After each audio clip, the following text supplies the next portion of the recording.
Welcome back to the next part of this module. I reckon you have watched the first part before this. Are you ready to learn more? If yes, be prepared with amazement on our next lesson. Open your eyes and use them as the window through your soul. Racism or racial segregation during King's time was like what you see in the pictures. They were being deprived with their rights, starting from public transportation, belonging to a community, due process of arrest, and public water systems, to tell a few. Rosa Parks is the one known lady that which sparked the fire within the Black Americans, including Martin Luther King, to fight for what they deserve. She refused to give her seat to a white passenger, for she believes that she also has the same rights as him. As the years go by, this movement gained much attention. This event was the catalyst ignition for the civil rights movement in America. I Have a Dream is the speech that which King delivered last 28th of August, 1963 during the March on Washington. Here is an excerpt of the speech King delivered.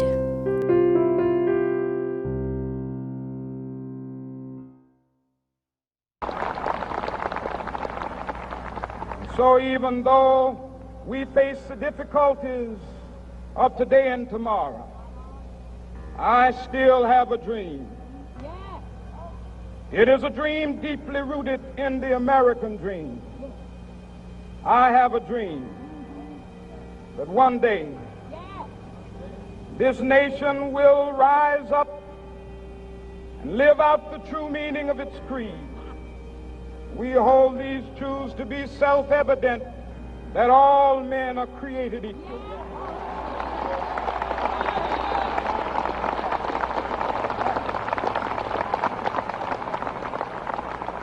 I have a dream that one day on the red hills of Georgia, the sons of former slaves and the sons of former slave owners will be able to sit down together at the table of brotherhood.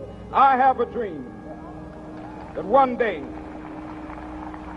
even the state of Mississippi, a state sweltering with the heat of injustice, sweltering with the heat of oppression, will be transformed into an oasis of freedom and justice. I have a dream that my 4 little children will one day live in a nation where they will not be judged by the color of their skin, but by the content of their character. I have a dream today.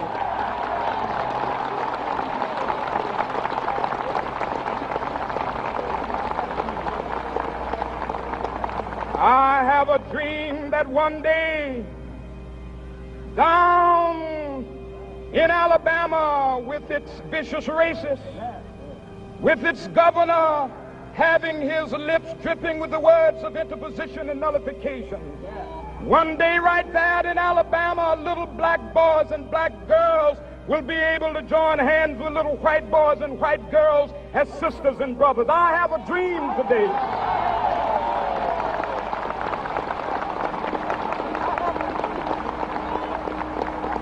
I have a dream that one day every valley shall be exalted, and every hill and mountain shall be made low, the rough places will be made plain, and the crooked places will be made straight, and the glory of the Lord shall be revealed, and all flesh shall see it together.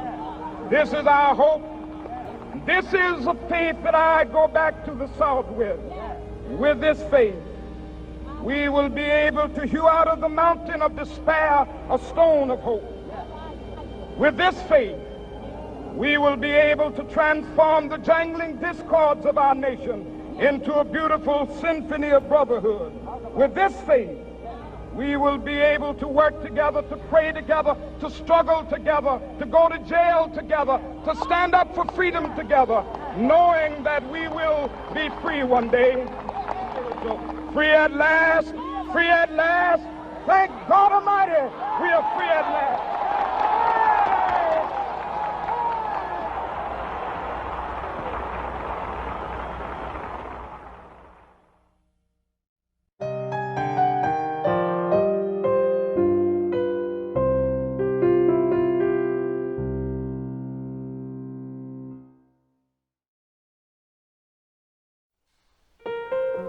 In order to fully understand the speech, let us meet the author himself, Reverend Martin Luther King Jr. Martin Luther King Jr. was raised in Georgia. He was a Christian minister and activist.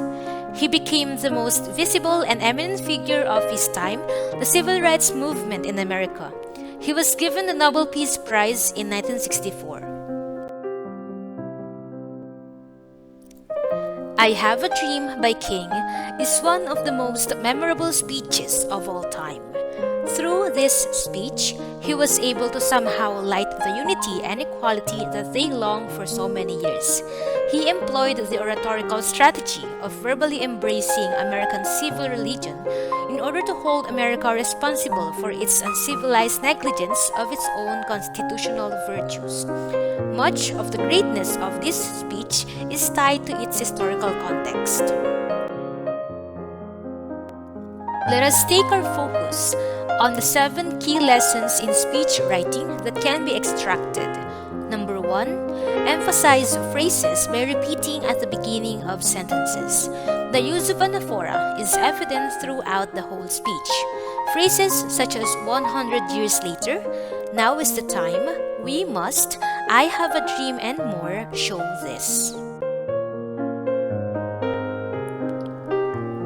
Number 2, repeat key theme words throughout speech. The most commonly used noun is freedom, which is used 20 times in the speech. This makes sense since freedom is one of the primary themes in this literary genre.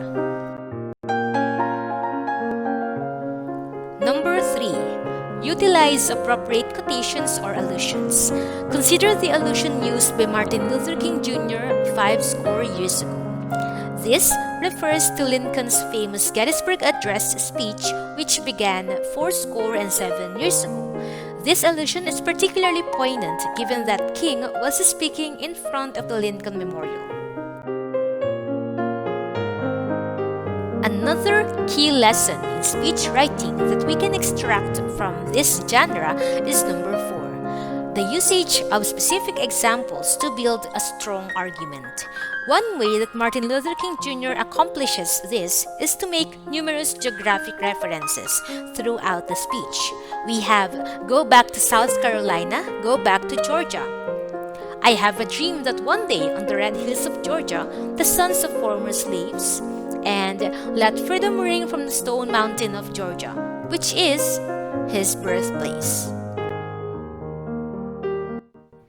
Number 5, key lesson in speech writing is the usage of metaphors to highlight contrasting concepts.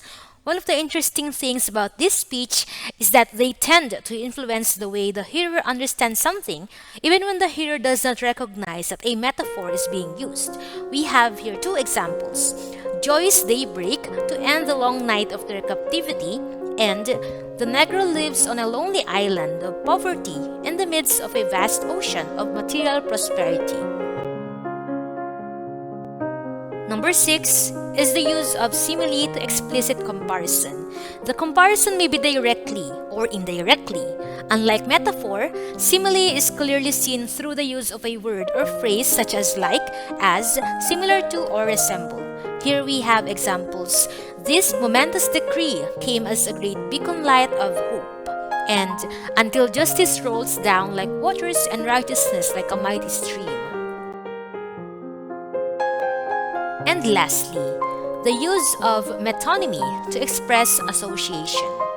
For example, the President of the United States, his government and advisors, is sometimes replaced by the much simpler term the White House. Now, we're done with the 7 key lessons in speech writing. This time, let's go to literary criticism. One could not get wrong The literary theory we can use in looking closely at this speech is Marxism. Marxism is coined from the proponent himself, Karl Marx. This is characterized with class relation and social conflict, evident in a particular situation or place, as well as the social transformation it should bring as a whole. In 1968, while standing on a balcony in Memphis, King was killed by James Ray. The country, together with his wife and daughter, mourned for his death. Even though he is dead, his legacy has left a mark not just to America, but also to the whole wide world. His story lives on.